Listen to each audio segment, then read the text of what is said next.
కింద పెట్టేసి కింద పెట్టమంటా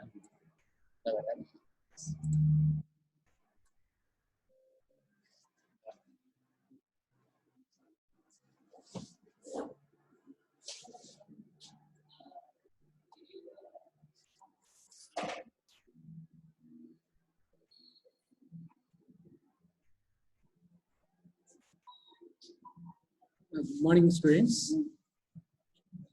Today we are going to deal with the most important topic, that is lacrimal apparatus. In this topic, we are going to cover what are the structures which are forming the lacrimal apparatus and how they are performing their function and what is its clinical importance, and all these things we are going to discuss in the lacrimal apparatus. First, you see this diagram here. This total, first this one is the lacrimal apparatus starts from lacrimal gland. This is the lacrimal gland. It is located in the orbit, that is the anterolateral part of the bony orbit, and then it opens into the conjunctival sac through the lacrimal ducts. Then finally it opens into the lacrimal sac through the lacrimal canaliculi. Then this fluid is drained through the nasolacrimal duct into the inferior nasal concha. Okay, these are all the structures which are forming the lacrimal apparatus. The lacrimal apparatus includes the following. That is, number one is the lacrimal gland and its ducts. That is, the lacrimal gland, again it is having two parts. That is, one is the orbital part and another is the palpebral part. And next is its ducts. Each lacrimal duct, it opens into the conjunctival sac through the ducts, and these are 12 in number. We will see later in detail. Next, lacrimal puncta. Puncta lacrimalia or lacrimal puncta. This is the site it opens into the orbit, or it opens into the conjunctival sac. Next is the lacrimal canaliculi. These are the connections between the conjunctival sac and the lacrimal sac. Next is the lacrimal sac and nasolacrimal ducts, which convey the tears to the inferior meatus of the nose. Here you see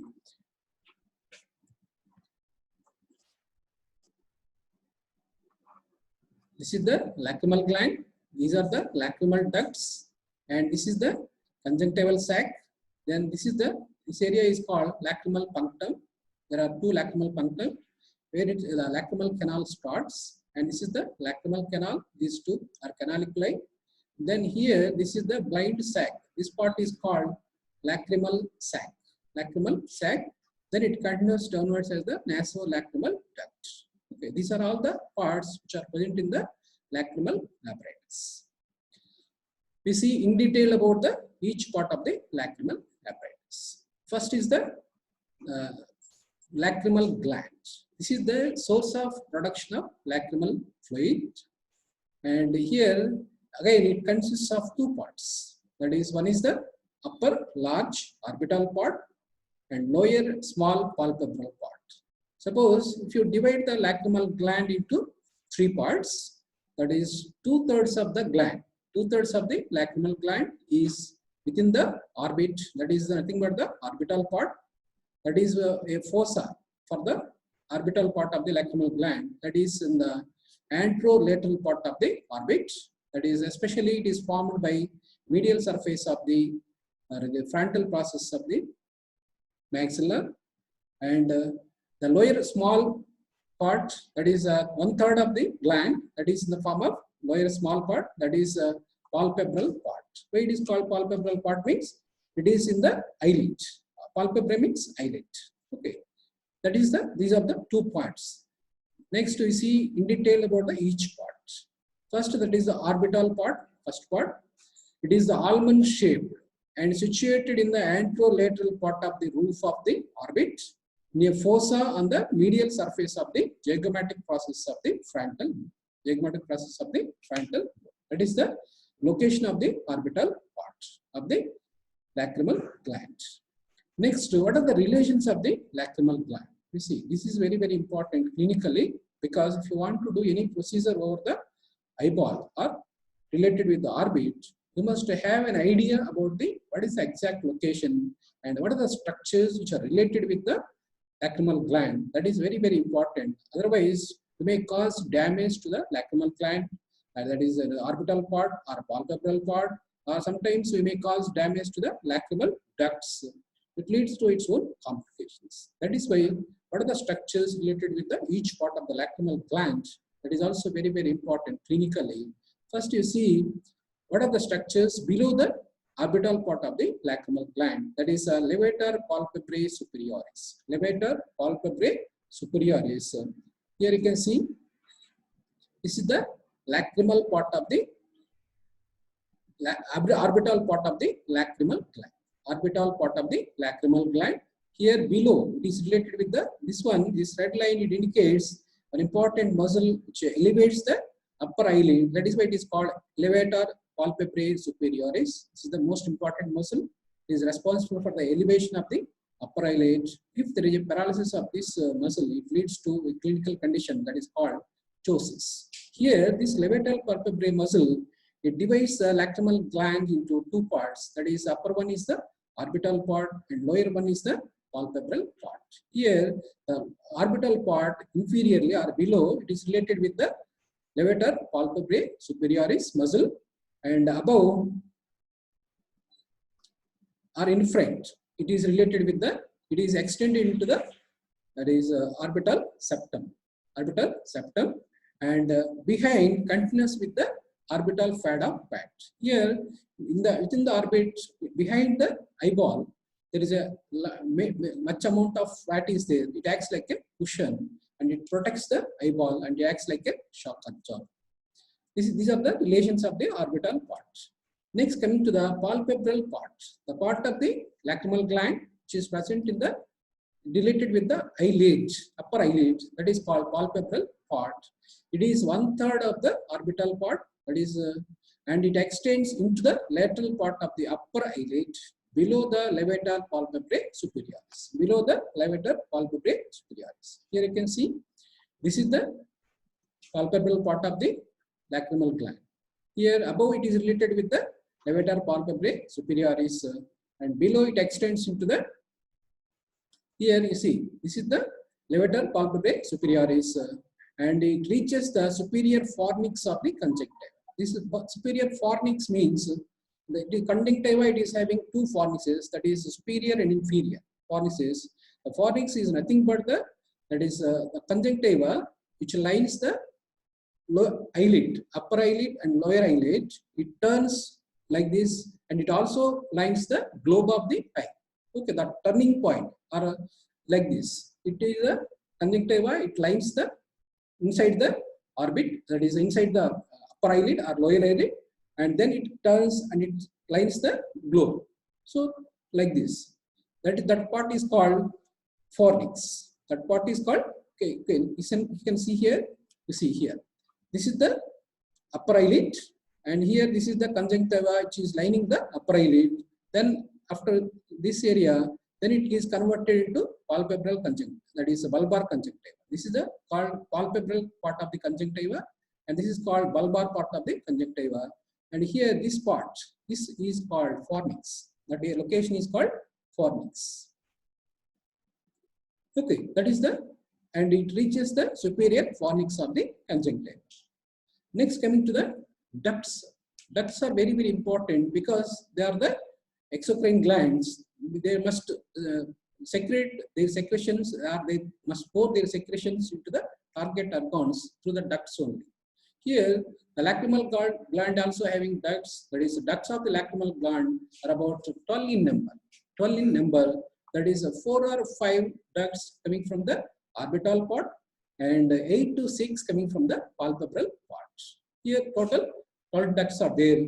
All ducts open into the lateral part of the superior conjunctival fornix after passing through the palpebral part. Here, this is a very, very important point.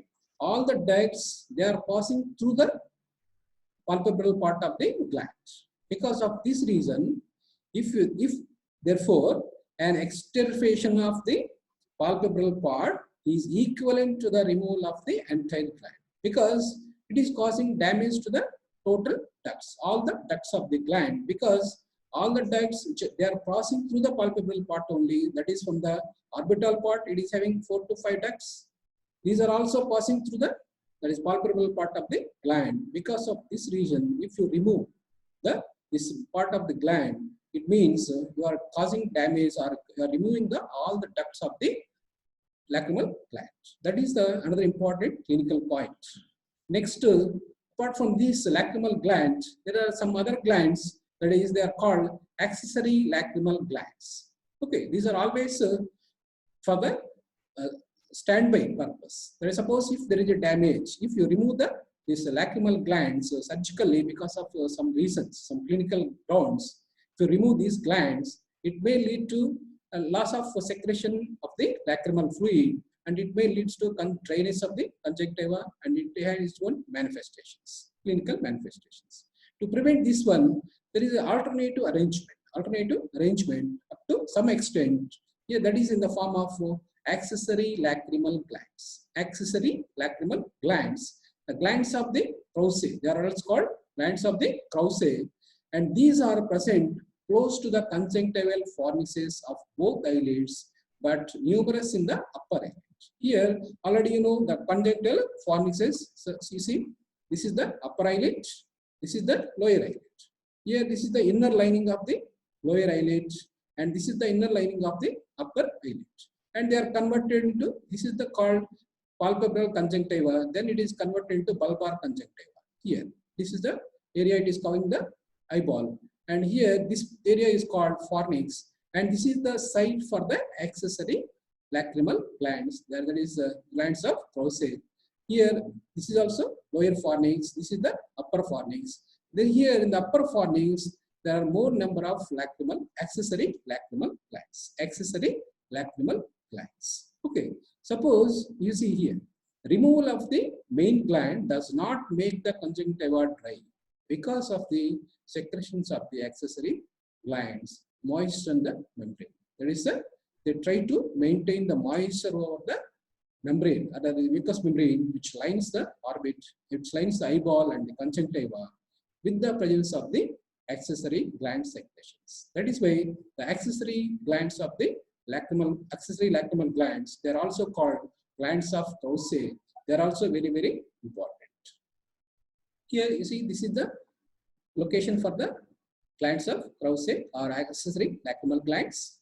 And here you see, here also you can see, this is the site. This is the site for the accessory lacrimal glands. And this is the eyeball, and this is the lens. Okay, these are the iris diaphragm, and this is the upper eyelid. Okay, and these are the muscles which are present in the upper, that is levator palpebrae superioris, and these are the small muscles. Okay, next coming to the, what is the structure of the lacrimal gland? Because it is a gland, it must secrete the most important function of the gland is secretion. For that purpose, it must have a specialized arrangement of structures, specialized cells to produce the secretions. Because of this reason, the lacrimal gland, it is a compound tubulo-alveolar gland. It is a which type of gland? Compound tubulo-alveolar gland, and secretes predominantly serous fluid. That means it also secretes the little amount of mucus also. Predominantly serous, but it also secretes the mucus. Okay. Here, the alveoli are lined by simple columnar epithelium resting on a basement membrane. And if you observe with the electron microscope, that is ultrastructurally, two distinct types of glandular cells are observed. If you observe this lining epithelium of the lacrimal glands in the tubulo-alveolar, in the alveoli of the gland, there are two types of cells you can observe, that is under the electron microscope. That is, some of the cells designated as K cells, they secrete the mucus. But majority of the cells termed G cells, they secrete the serous fluid. Okay, these are the two types of cells. That is, one type is the K cells, they produce the mucus, and G cells, they secrete the serous. These are the two types of cells which are present in the, that is alveoli of the that is lacrimal gland, that is it is lined by simple columnar epithelium. Simple columnar epithelium, because already you know that is any gland, it is secreting actively, it is made up of columnar epithelium, mostly columnar epithelium. Okay, that is the structure. Next, the secretions of the gland is slightly alkaline. The secretion, the TS or lacrimal secretions are slightly alkaline in nature and rich in various salts and an enzyme lysozyme. An enzyme lysozyme. This enzyme is very, very important because it acts like a bactericidal. That means it kills the bacteria. It prevents the infections from the bacteria to the conjunctiva and eye. That is why this lysozyme enzyme is very, very important. And what is the alkalinity? Slightly alkaline.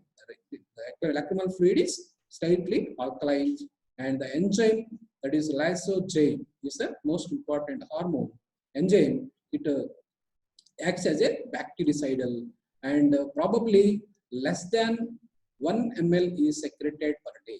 Here, what is the amount of secretion? In normal conditions, the amount of secretion of tears or lacrimal fluid, that is less than 1 ml per day. Okay, and here out of this 1 ml, half of the fluid secreted evaporates and the rest drains into the lacrimal sac.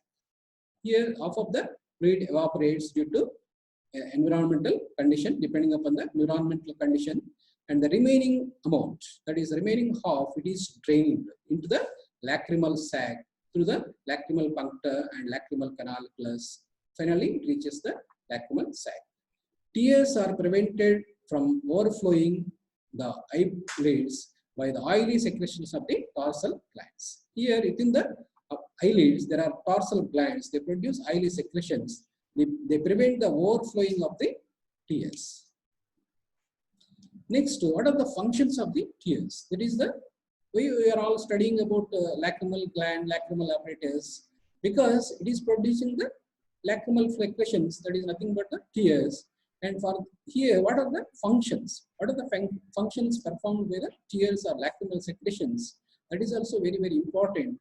Here, the first and most important function is that it flushes the conjunctival sac and keeps the cornea moist and transparent.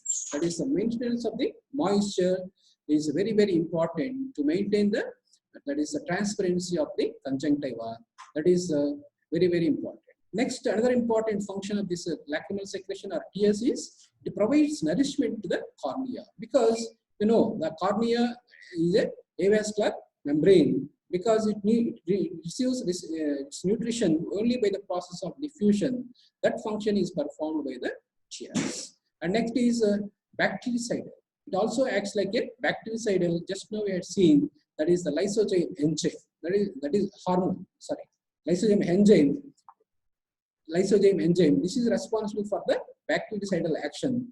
And next, the most important part of this tears is, apart from other secretions of the body, here, that is the expression of emotions. That is express emotion with the outbreaks of the tears. That is also most important function.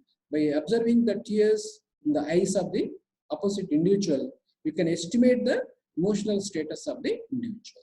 These are all the functions which are performed by the tears or lacrimal secretions. Next, that is lacrimal secretions, that tears are produced in the lacrimal glands, and how they are reaching the conjunctival sac, and how they are reaching the lacrimal sac, and finally they are drainaged. That is the factors helping drainage of the tears from the gland to the lacrimal sac. You see here, this is the site for the lacrimal gland, and here the secretions are the lacrimal gland, that is nothing but the tears. They are poured into the conjunctival sac. This total is the conjunctival sac through the ducts, lacrimal ducts.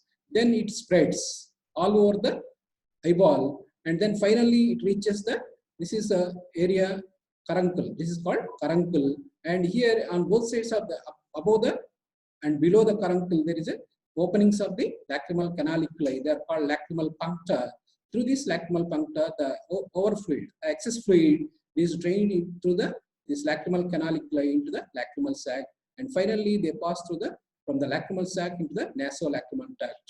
And finally, the nasolacrimal duct, it opens into the inferior meatus of the nose. And that is why, suppose if there is any crying or any person is crying, the fluid also comes out through the nose, from the nose, at the same time from the ears. That is nothing but due to that is because of this connection between the conjunctival sac and the lacrimal sac, and this is the reason. Okay, this is the way how the tears flow. Okay, next, what are the factors which are helpful for the spreading of tears all over the parts which are needed? That is, the first one is the capillary action of the film of fluid. That is the first one. And next, blinking movements of the eyelids. That is, blinking is a reflex act produced by the palpebral fibers of the orbicularis oculi muscle, and it is initiated by the dryness of the cornea and by excess tears. That is, excess tears or dryness of the cornea. These are the two most important factors. They initiate the reflex contraction of the or blinking of the upper eyelids, not only upper eyelids, blinking of the eyelids. That is another factor. Next is the fluid passes to the locus canalicularis along a groove between the lower eyelid and the conjunctival sac. Locus canalicularis. Okay, that is also, you can see here. This is called this area. Here there is a groove. Here there is a groove, and this groove also favors the drainage of the fluid. And next, inward turning of the lacrimal puncta during blinking movements helps aspiration of the fluid by the capillary attraction. That is also another factor. The fluid is aspirated into the lacrimal sac by the vacuum created during the distension of the sac caused by contraction of the lacrimal part of the orbicularis oculi. These are the different factors which are helpful for the drainage of the lacrimal fluid. Next, come to the, what is the blood supply to the lacrimal gland? That is, the lacrimal gland is superficially, it is supplied by the lacrimal branch of the ophthalmic artery. Lacrimal branch, that is from the ophthalmic artery, it supplies to the lacrimal gland. Next, another important point related with the lacrimal gland, the nerve supply of the gland, it is very, very important, because these secretions of the lacrimal gland, they are related with the emotional status of the individual. And this emotional status of the individual, it produces hypersecretion or hyposecretion of the lacrimal gland. Because of this reason, the nerve supply of the lacrimal gland is very, very important, and it is playing most important role in increasing the secretions of the lacrimal glands. Because of this reason, you study in detail about the nerve supply of the glands. First, we see about the parasympathetic nerves. Parasympathetic nerves, they are secretomotor. They are secretomotor in nature. The supply of the gland, the secretomotor supply of the gland is derived from the parasympathetic nerves. And here, the parasympathetic nerves, they starts at the lacrimatory nucleus of the pons. Lacrimatory nucleus of the pons. That is, here, these parasympathetic fibers, they are starting from the source, and in between they are relaying a gland, that is ganglion, that is a peripheral parasympathetic ganglion, and then from the ganglion again there are postganglionic fibers. Preganglionic fibers, they are starting from the lacrimatory nucleus of the pons. That is very, very important. Here the preganglionic fibers arises from the lacrimatory nucleus of the pons. Then they pass successfully through the nervus intermedius, trunk and genicular ganglion of the facial nerve, and greater petrosal nerve, and the nerve of the pterygoid canal, and finally they reach they relay on the pterygopalatal ganglion, where they relay. Here, next from this ganglion, the postganglionic fibers starts, that is the postganglionic fibers pass through the maxillary nerve and zygomatic nerve, and finally it's a zygomatico-temporal branch, and finally they reach the gland and supply to the lacrimal gland. Here, that is the nerve supply. Here you can see, this is the brainstem. Here, this is the pons, and this is the area for the lacrimal nucleus. Lacrimal nucleus. From the lacrimal nucleus, the nerve starts. That is the preganglionic fibers. Preganglionic fibers starts, and this is the facial nerve, and this is the facial ganglion, and this is the now it passes, and finally through this it reaches the another ganglion, that is the pterygopalatine ganglion. Pterygopalatine ganglion. From here to here, these are the postganglionic fibers. They relay here, and the preganglionic fiber, postganglionic fibers, preganglionic fibers here, and the postganglionic fiber starts from the pterygopalatine ganglion, and these are the postganglionic fibers. These are the postganglionic fibers, and the pathways, you see, first they start from the lacrimatory nucleus of the pons, then they passes through the nervus intermedius and trunk and ganglion of the facial nerve and greater petrosal nerve and nerve of the pterygoid canal, and finally they reach the pterygopalatine ganglia. That is the relay station. And next, from this ganglion, the postganglionic fibers start, and they pass through the maxillary nerve and its branch, that is a zygomatic nerve, and again it is producing another branch, that is zygomatico-temporal branch of this nerve, and finally they supply the lacrimal gland through the lacrimal nerve. These are the parasympathetic nerves which are supplying to the lacrimal gland.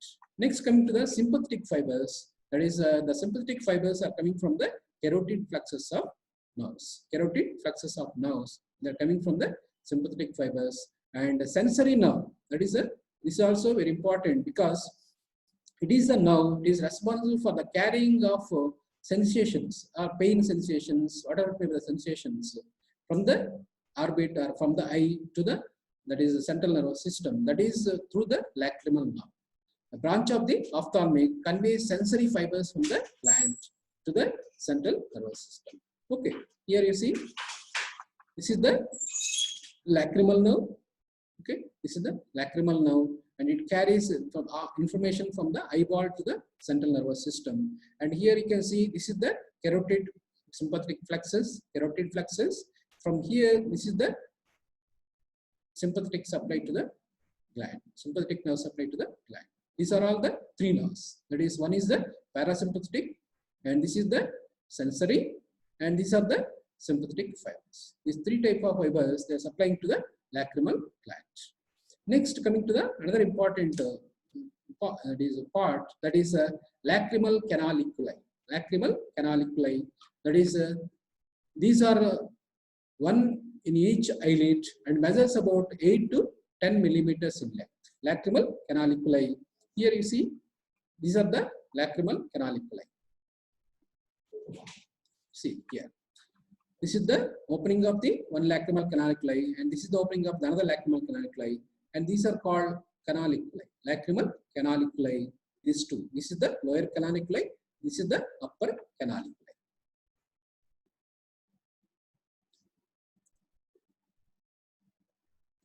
Okay, lacrimal canal. They are 10 centimeters, 8 to 10 centimeters in length, and the breadth is 0.6 millimeters. 0.6, 8 to 10 millimeters in length, and 0.6 millimeters in breadth. Each canaliculus begins at the lacrimal puncta on a slight papilla projecting inward to the lacus canaliculus. Lacus canaliculus, that is a small projection in the eyelids, and on both the eyelids, that is a small starting area, that is starting area for the lacrimal canaliculi. And at the bend, and here the lacrimal canaliculi, the first, suppose if you take the upper canaliculi, it goes upwards and backwards, and then downwards and medially, backwards and upwards, and downwards and medially, and finally it opens into the lacrimal sac. And here this is the lower canaliculus, and it starts from the lacrimal puncta, then it runs downwards and laterally, medially, and then it passes horizontally, and finally it opens into the lacrimal sac. This part is called lacrimal sac. From here to here, this part is called lacrimal sac, and here from here to here, this is the nasolacrimal duct. Nasolacrimal duct. These are the two are the canaliculi. These are two are the canaliculi, And here, these are the, this length is 2 millimeters and this is 6 millimeters. And here, this is also 2 and this is the around 6.5. That's why the length of the lower canalicula's is slightly higher than the upper canalicula's. Next, at the bend of the canalicula's, at the bending of each canalicula's presents a small dilatation that is called ampulla. Here, the canalicula's lined by stratified squamous epithelium. The lining epithelium of the lacrimal canalicula's. Lacrimal canalicula's, the lining epithelium is stratified squamous epithelium because it is stand for the wear and tear, and that is why it is lined by, it is not producing any secretions. That is why it is just transporting the fluid. That is why it is lined by stratified squamous epithelium. And outside this stratified squamous epithelium, there is some elastic core. Elastic core is there, and this elastic core, it maintains the patency of the canalicula's. Patency of the canalicula's. And here again, there are some small muscles. That is muscles from the, that is lacrimal part of the that is orbicularis oculi. Here there is a small circular area. That is a few muscle fibers are circularly arranged around the base of the lacrimal papillae and exert simple sphincteric action. Here sphincteric action is initiated. Here at this area, that is there are some circular fibers. They act like a sphincters and they prevent the reverse flow of any secretions from canalicula's into the conjunctival sac. That is the important function of this one. And these are all the structures. That is the structure of the lacrimal canalicula's. Next, coming to the another part, that is lacrimal sac. Lacrimal sac. Here it is the upper blind end of the nasolacrimal duct, about 12 millimeters in length. The length of the lacrimal sac is 12 millimeters. What is the lacrimal sac? It is the upper blind end of the nasolacrimal duct. Nasolacrimal duct, that is called lacrimal sac, and this is about 12 millimeters in length, and this is the area to receive the fluid, excess lacrimal fluid or tears. They are drained through the lacrimal canalicula's first into the lacrimal sac. Next, what is the situation of the, what is the location of the lacrimal canalicula's? That is the lacrimal fossa. The lacrimal fossa is the site for the accommodation of the nasolacrimal. There is a lacrimal sac, and this lacrimal sac, it is formed by, the lacrimal fossa is formed by the frontal process of the maxilla and the lacrimal bone. The lacrimal bone and the frontal process of the maxilla. These are the two bones. They are taking part in the formation of the lacrimal fossa. This is the lacrimal fossa. Okay, it is formed by two bones. This is the lacrimal bone. This is the frontal bone. Okay, these are the two bones that are taking part in the formation of the lacrimal fossa. This total is the lacrimal fossa, and this is the site. It provides accommodation to the lacrimal sac. Here, this lacrimal fossa, it is having two ridges. That is posterior. This is called posterior lacrimal crest. This is called posterior lacrimal crest, and this is the anterior lacrimal crest. Anterior lacrimal crest, it is formed by the this maxillary bone, and the posterior lacrimal crest, it is formed by the lacrimal bone. These are the two structures important. You see, what is its importance? Next, here the lacrimal sac relations. What are the relations of the lacrimal sac? That is also very, very important. In front, medial palpebral ligament, and behind lacrimal part of the orbicularis oculi muscle. You see here, these are the relations. Here, this total is the lacrimal sac, and this is the posterior, this is the anterior, and this is the lateral, this is the medial. Okay, these are the four relations of the lacrimal sac. This total is the lacrimal sac. This is the posterior relation, that is in front, it is related with the medial palpebral ligament. This is the medial palpebral ligament, and behind it is related to the lacrimal part of the orbicularis oculi. Lacrimal part of the, in front it is related to the medial palpebral ligament, and behind to the orbicular part of the, that is lacrimal part of the orbicularis oculi. You see here, this puzzle, this is the orbitalis oculi. This is the lacrimal part, and here this is called medial palpebral ligament. Medial palpebral ligament.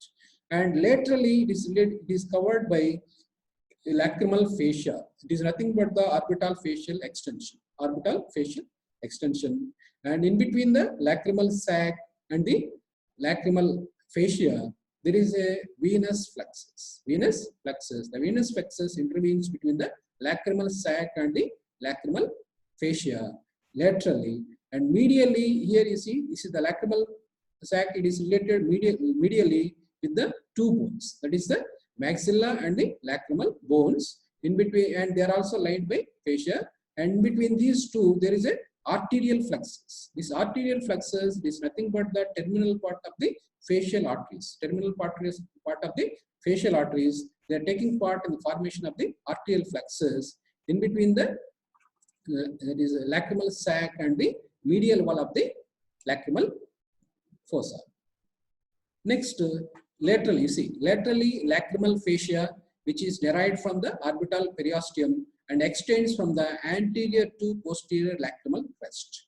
Here, anterior, this is called posterior lacrimal crest, and this is the anterior lacrimal crest. The posterior lacrimal crest is formed by the lacrimal bone, anterior it is formed by the maxillary bone, and from here to here, you see, this is the entire lacrimal fascia.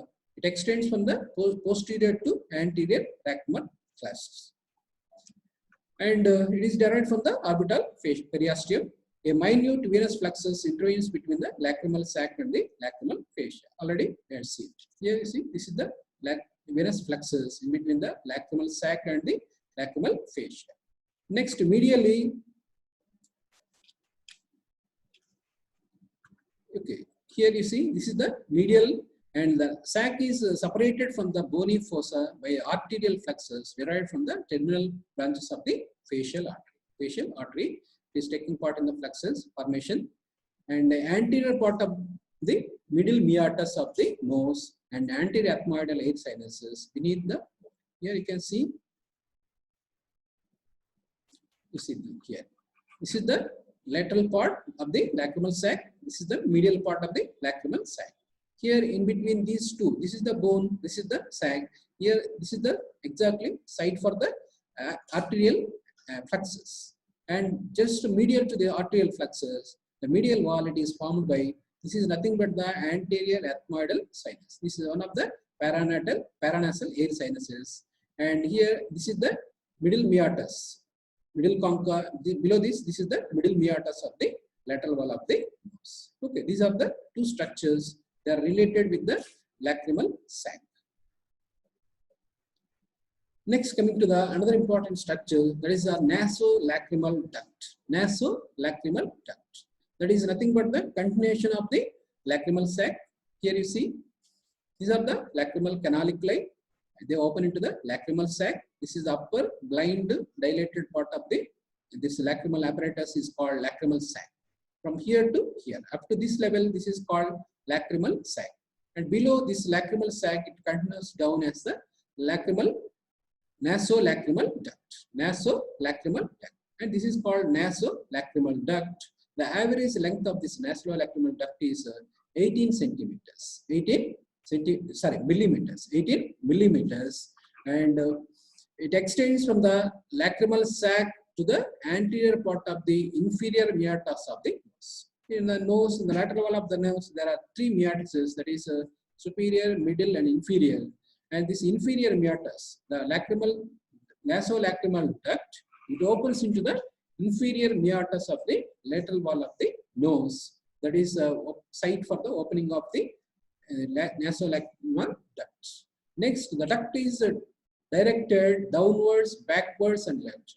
The direction of the duct is from the that is a lacrimal sac. The duct is directed downwards, backwards, and lateral.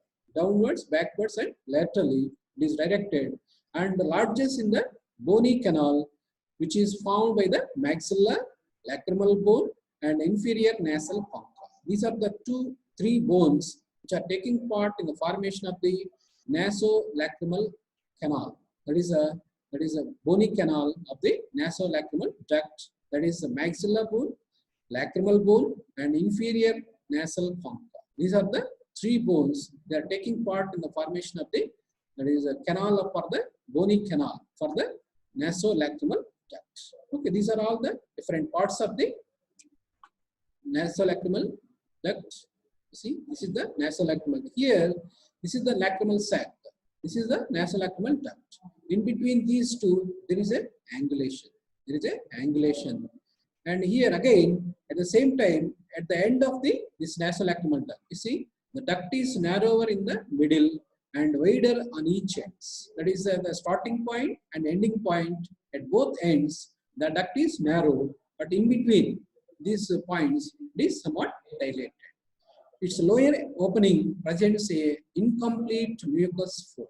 Incomplete mucous fold at the lower opening, that is, it is opening into the inferior meatus of the nose. At this area, it is having a small partition, that is incomplete mucosal fold. And this fold, the lacrimal fold or valve of Hasner or lacrimal fold. And what is the function of this fold? Which prevents air from being blown up the duct into the eye.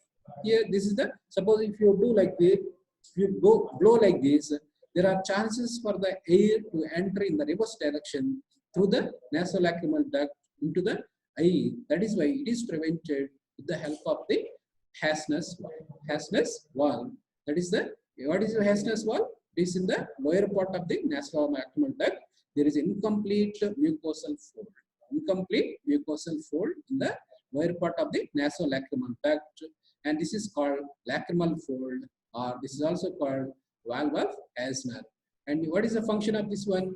It prevents the blowing up the air into the eyeball from the nose. That is the most important function of this valve of Hasner. Next, the structure of the duct, nasolacrimal duct, and structure of the that is a sac, lacrimal sac. These two are very, very important because a fibroelastic port, which is surrounded from outside to inward. If you go, and here first outside there is a fibroelastic port, which is surrounded by a fluxus of veins. Then inside this there is a lining epithelium. That lining epithelium, it is a bilayered columnar epithelium, and there is occasionally there is a cilia. Occasionally there are cilia in the epithelium of the nasolacrimal duct and the sac. That is a lacrimal sac. Lacrimal sac and nasolacrimal ducts, these two are lined by double layered, that is a columnar epithelium with the occasional cilia. Occasional cilia.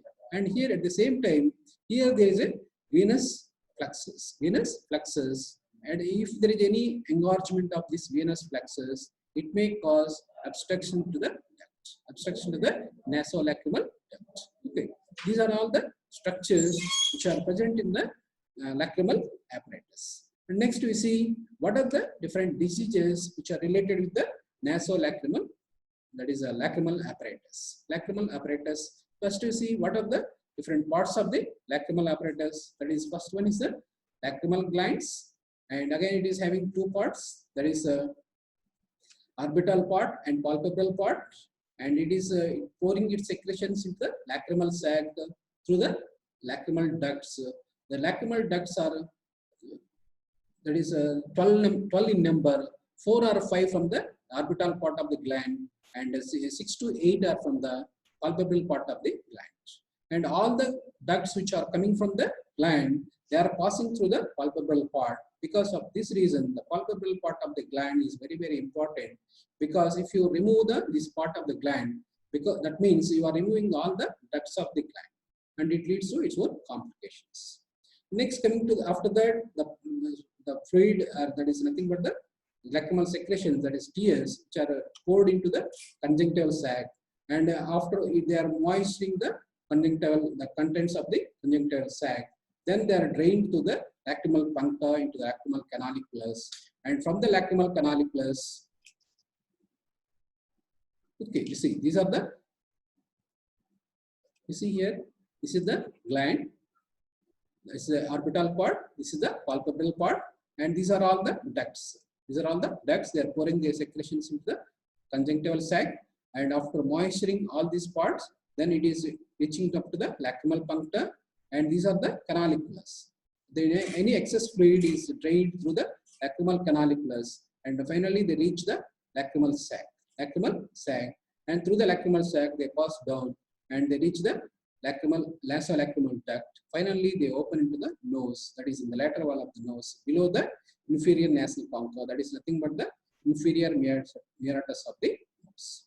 And here, the diseases of this nasolacrimal duct, there may be, suppose if you take, this is the gland, and there may be inflammation or infection of this gland. It may lead to stone disease, or sometimes due to some surgical reasons you have to remove this gland, and if you remove this one, it may produce a lack of secretions of the gland, and it may produce a dryness, and up to some extent it is compensated by this accessory lacrimal glands.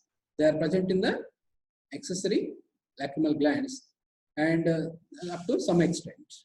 Then here, if there is any damage to this lacrimal gland, it leads to dry eyes, dryness of the eye, that is, or sometimes there may be excess secretion of the eyes, the lacrimal fluid, that is called wet eye, that is due to infections. Most of the occasions it is due to conjunctivitis or some other infections.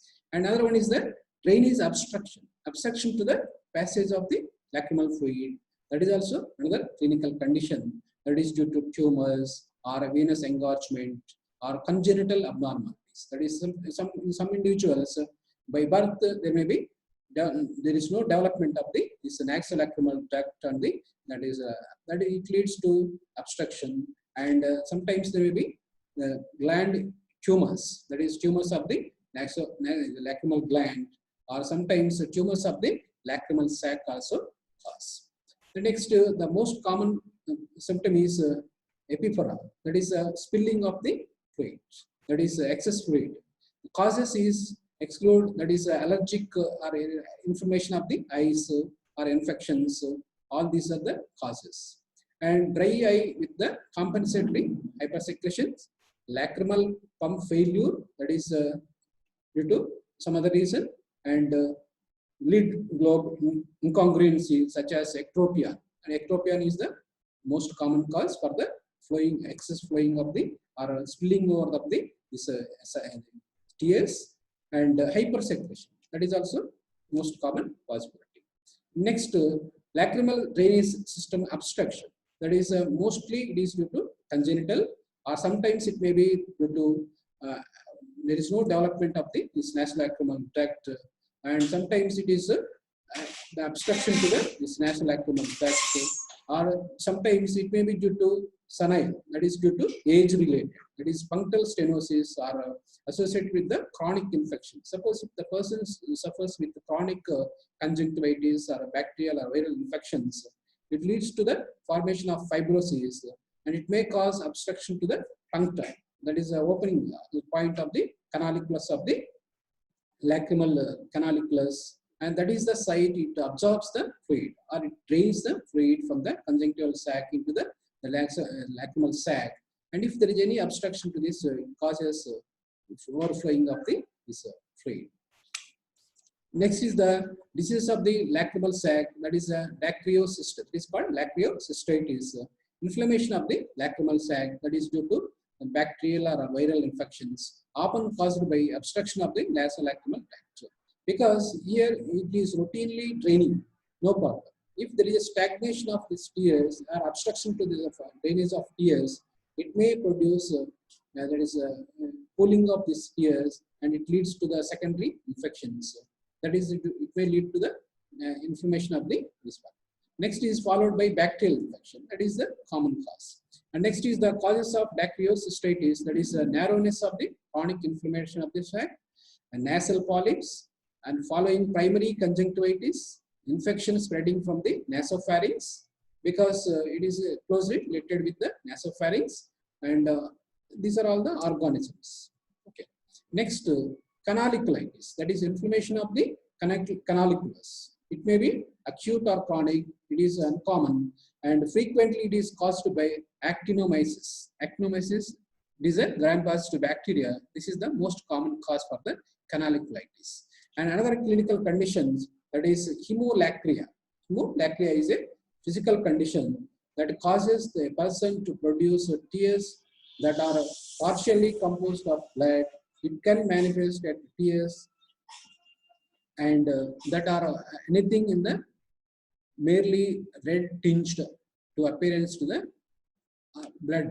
Here you see, this is the bloody tears. That is hemolacria. This is called hemolacria, and this is also one of the cause. That is due to some. So it is sometimes it may be genetic disorder, or most of the occasions it is related with the injury to the lacrimal system. That is the lacrimal apparatus, especially lacrimal canalicularis, or injury to the lacrimal sac or nasolacrimal duct, and sometimes it may be due to conjunctivitis, that is viral or bacterial conjunctivitis. That is also most common cause for the production of tears, that is blood stained tears. Okay, these are all the different clinical conditions related with the this. Okay, that is about the lacrimal apparatus.